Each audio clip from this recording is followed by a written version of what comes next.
Fridtjof Schuon, Critériologie élémentaire des apparitions célestes.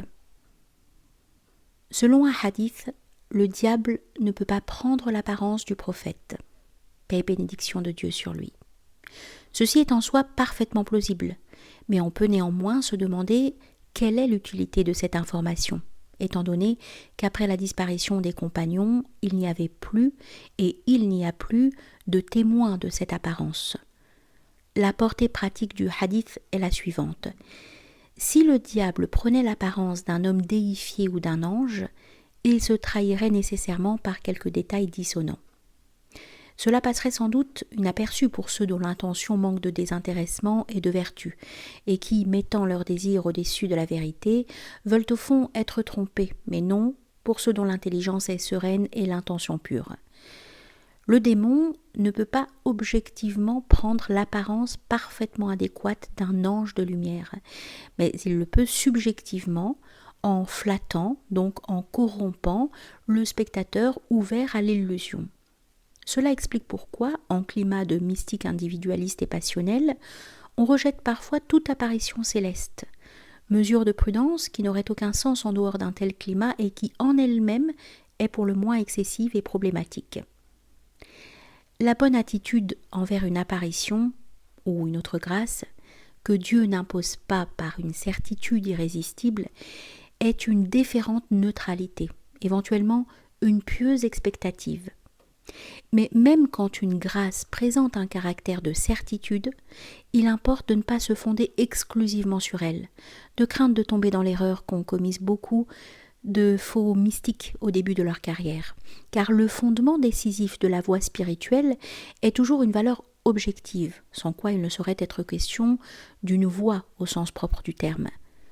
C'est dire que vis-à-vis des grâces ou des visions, il ne faut être ni impoli ni crédule, et qu'il suffit de se fonder sur les éléments inébranlables de la foi, à savoir les éléments de doctrine et de méthode, dont la certitude est absolue a priori et qui ne seront jamais désavoués par les grâces authentiques.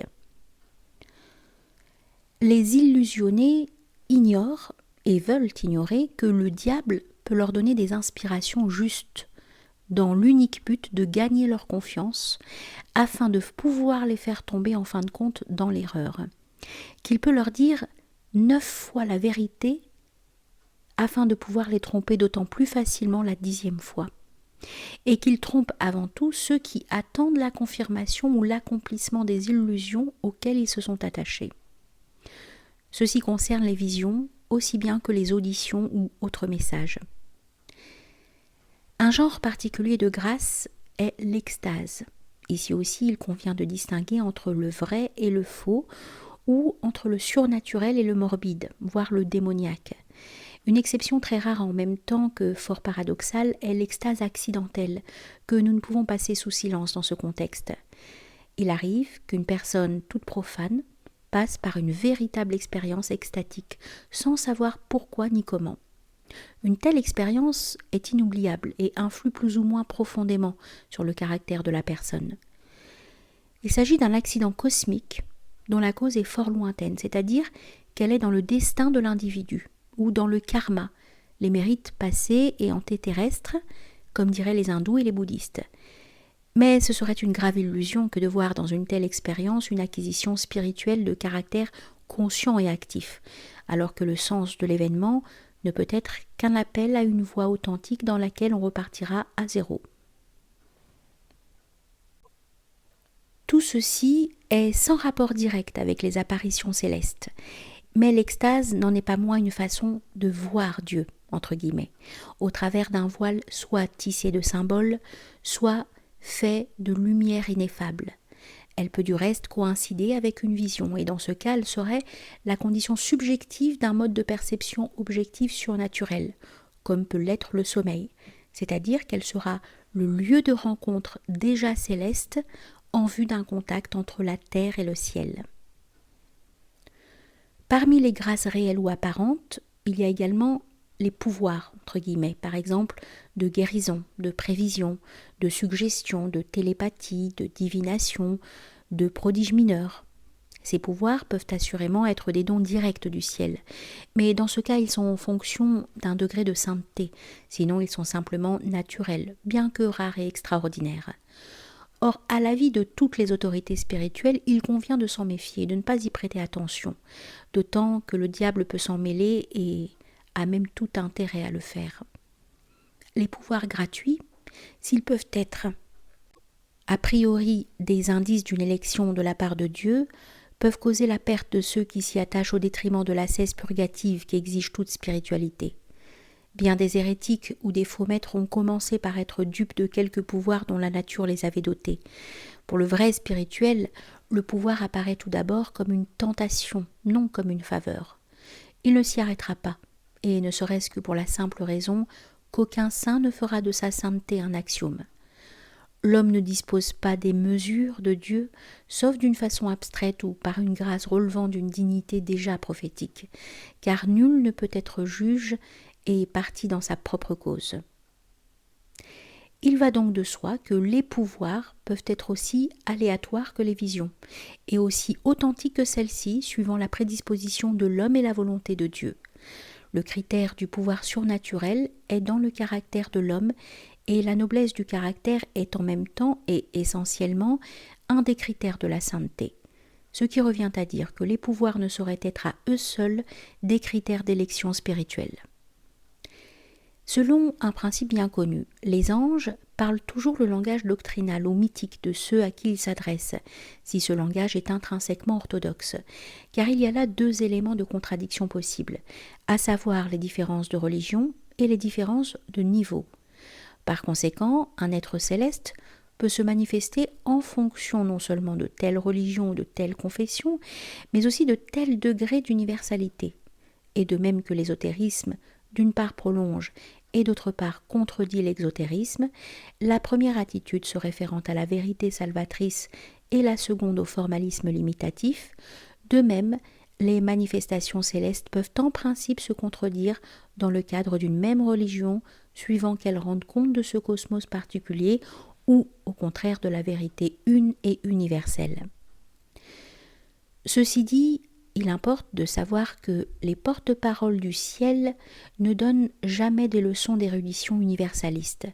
En climat sémitique, ils ne parleront jamais ni de Vedanta ni de Zen, pas plus qu'ils ne parleront de mystique espagnol ou d'ésichiasme en climat hindou ou bouddhiste. Mais il n'y a rien d'anormal, nous le répétons, à ce que le ciel favorise par des signes surnaturels telle perspective spirituelle, tout en favorisant de la même manière telle autre qui le dépasse.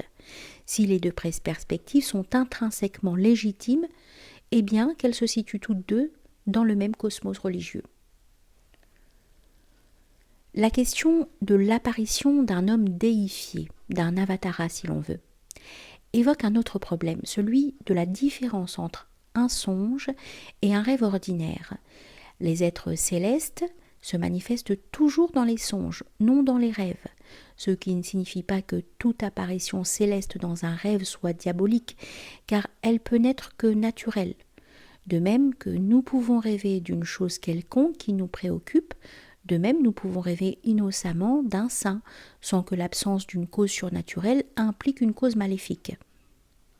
Le cas est tout différent quand l'apparition est contradictoire en elle-même, ou quand le contexte est dissonant, car alors il se mène à la cause simplement naturelle, un élément satanique, à moins que celui-ci soit la cause proprement dite du mirage. S'il en est ainsi, le rêve peut même présenter l'apparence d'un songe, mais son contenu trahit sa provenance précisément.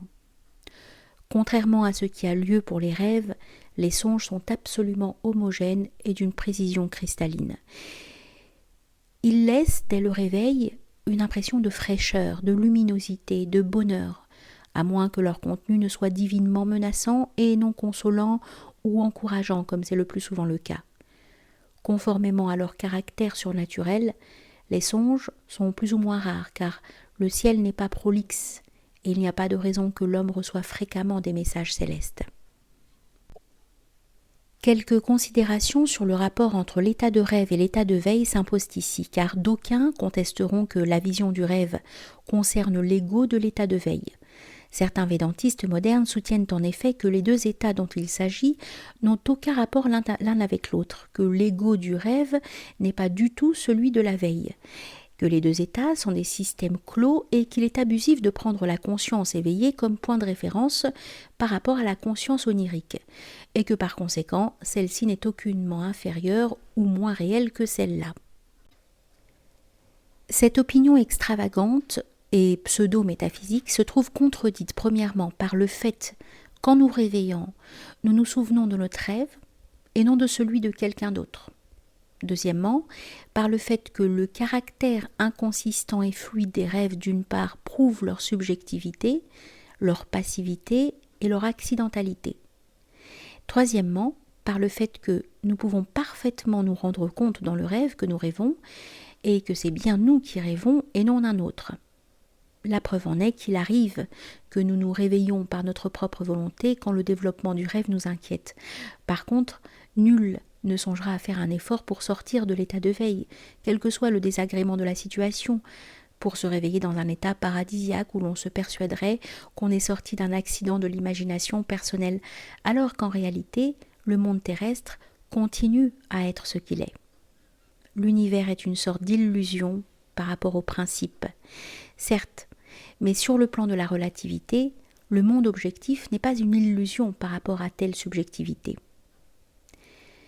Voici qu'un ange du Seigneur lui apparut en songe, disant « Joseph, fils de David, ne crains pas de prendre chez toi Marie. » Réveillé de son sommeil, Joseph fit ce que l'ange du Seigneur lui avait commandé. Et de même, voici qu'un ange du Seigneur apparaît en songe à Joseph, disant « Lève-toi, prends l'enfant et sa mère, et fuis en Égypte. » Lui donc se leva, prit l'enfant et sa mère pendant la nuit, et se retira en Égypte. Ces passages de l'Évangile montrent avec toute la clarté voulue la continuité en soi évidente entre les états de sommeil et de veille, ou entre l'ego du dormant et celui de l'homme éveillé. Qu'il s'agisse ici d'un songe, donc d'un phénomène intrinsèquement objectif, et non d'un simple rêve, n'enlève rien à l'argument du moment que le cadre du phénomène est la conscience onirique et non la conscience éveillée. L'ange, au lieu de se rendre physiquement visible, s'est miré pour ainsi dire dans la substance psychique du dormant. C'est précisément ce qui caractérise les songes, qui combinent ainsi un phénomène objectif avec un état de conscience éminemment subjectif, c'est-à-dire retranché du monde externe. Le réel objectif s'introduit ici dans le monde du rêve, soit sans voile, soit en revêtant un symbolisme. La question de savoir quel détail est contraire à l'authenticité d'une apparition céleste est fonction soit de la nature des choses, soit de telle perspective religieuse ou de tel niveau de cette perspective. C'est-à-dire qu'il est des éléments qui, par eux-mêmes, et à tout point de vue religieux ou spirituel, sont incompatibles avec les apparitions célestes, tandis qu'il en est d'autres qui le sont dans le cadre de telle perspective ou à tel point de vue spirituel. Par exemple, selon la critériologie catholique, la nudité totale est exclue pour les messagers du ciel, tandis que dans l'hindouisme, elle a un caractère soit indifférent, soit positif. La raison de l'attitude catholique est que le ciel ne peut vouloir ni exciter la concupiscence, ni porter atteinte à la pudeur, mais il y a là, même en climat chrétien, une certaine marge. Tandis que l'attitude hindoue s'explique par le caractère sacral de la nudité, fondé sur le théomorphisme du corps, donc en quelque sorte sur son humaine divinité. La transparence métaphysique compense ici l'ambiguïté charnelle, laquelle est d'ailleurs considérée par les hindous, comme par les musulmans, comme chose naturelle et non pécheresse. Quant aux dissonances intrinsèques incompatibles avec une manifestation céleste, il y a tout d'abord et de toute évidence les éléments de laideur et les détails grotesques, et cela non seulement dans la forme de l'apparition, mais aussi dans ses mouvements, et même simplement dans l'ambiance. Il y a ensuite le discours, au double point de vue du contenu et du style, car le ciel ne ment ni ne bavarde. Dieu est beau et il aime la beauté, a dit le prophète. alayhi salatu wassalam. Aimant la beauté, Dieu aime également la dignité, lui qui combine la beauté, Jamal, avec la majesté, Jalal. Dieu est amour, et l'amour exclut, sinon la sainte colère, du moins certainement, la laideur et la petitesse. Un critère décisif d'authenticité est, sur la base des critères extrinsèques nécessaires, l'efficacité spirituelle ou miraculeuse de l'apparition. Si rien de spirituellement positif ne résulte de la vision, elle est douteuse dans la mesure même où le visionnaire est imparfait, sans être forcément fausse même dans ce cas, car les motifs du ciel peuvent échapper aux hommes. Si au contraire le visionnaire retire de la vision une grâce permanente au point de devenir meilleur, ou si la vision est la source de miracles sans s'accompagner d'aucune dissonance, il n'y a pas de doute qu'il s'agit d'une apparition céleste véritable. Notre attitude à l'égard des manifestations célestes dépend somme toute de notre compréhension du rapport entre la transcendance et l'immanence, et aussi entre la nécessité et la contingence, ce qui nous ramène au mystère du voile. D'une part, en percevant le signe céleste, nous ne devons pas perdre de vue qu'il est un voile tout en étant lumineux. D'autre part, sachant qu'il est un voile, nous ne devons pas oublier, a fortiori, que sa raison d'être est une transmission de vérité et de présence, et que sous ce rapport, le signe est comme transsubstantié, qu'il est donc lui-même vérité et présence. D'une part, la Vierge personnifie et manifeste la miséricorde de Dieu. D'autre part, la divine miséricorde se personnifie dans la Vierge et se manifeste par elle. Non en ce sens que tout phénomène positif manifeste nécessairement Dieu, parce qu'en réalité il n'y a que lui, mais en ce sens que Dieu se rend manifeste d'une façon éminemment directe au milieu de ces manifestations indirectes et ordinaires, lesquelles relèvent du naturel et non du surnaturel. En percevant le symbole ou le support, on peut voir Dieu soit après soi avant la forme, après parce que la forme évoque Dieu, avant parce que Dieu s'est fait forme. Le mystère du voile, c'est tout le mystère de l'hypostase, et c'est par là même celui de la théophanie.